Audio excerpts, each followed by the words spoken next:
This is just a pure curious thing on my part.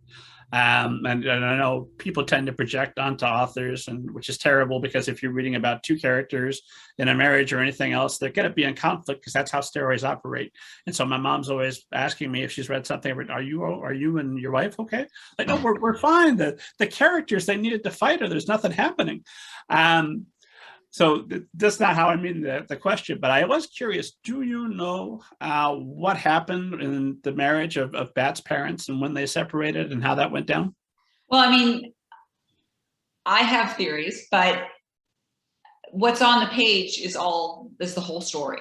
So any reader has as much ownership over anything I didn't put on the page, ownership to imagine, not ownership to like repackage and sell for money. As I do, they have everything that's there is there. And so anything you can extrapolate based on what's on the page in any of my books could be true. And anything that isn't there isn't there. So that's a fancy way of my saying, I have a story that I've told in my head to some level, but it's no more valuable than whatever story you would have told. Do you have a theory about what happened with Dr. and Mr. Tam? Other than I think it was probably his fault. No. Yeah, I don't know about faults, but yeah, it seems to me that Bat and his dad have a lot in common. I don't need to know. I don't need to know your story. I was just curious because they're such fully realized characters. If you do. Thank you. I appreciate that.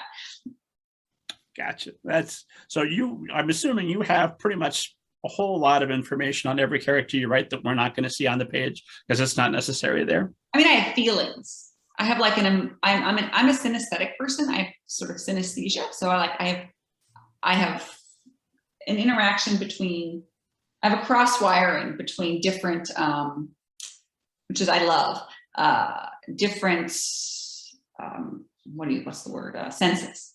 So for example, for me, numbers have very specific personalities, and they have had since I was a kid.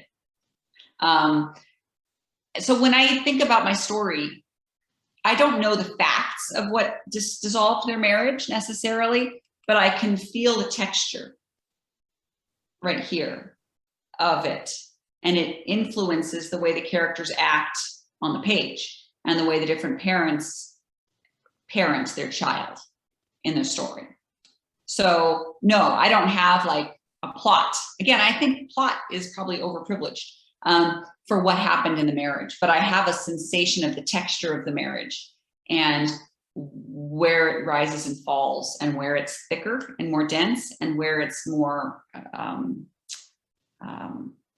like threadbare. Does that make sense? It does. Does. I was rooting for Bat, obviously, the whole time. There's only two great instances of love at first sight I've actually bought into. One is Romeo and Juliet, and two is Bat meeting Thor for the first time. Like, okay. Well, in that case, I think love at first sight can exist. But I was so happy when, slight spoilers, I guess, but when Mom finds out that the dad's got a new girlfriend, and then Bat, I don't know if he intuits it but he starts talking about, hey, I want to be a vet like you and we can share a coat back and forth. Like, yes, Bat, that was exactly the right thing to say at that moment.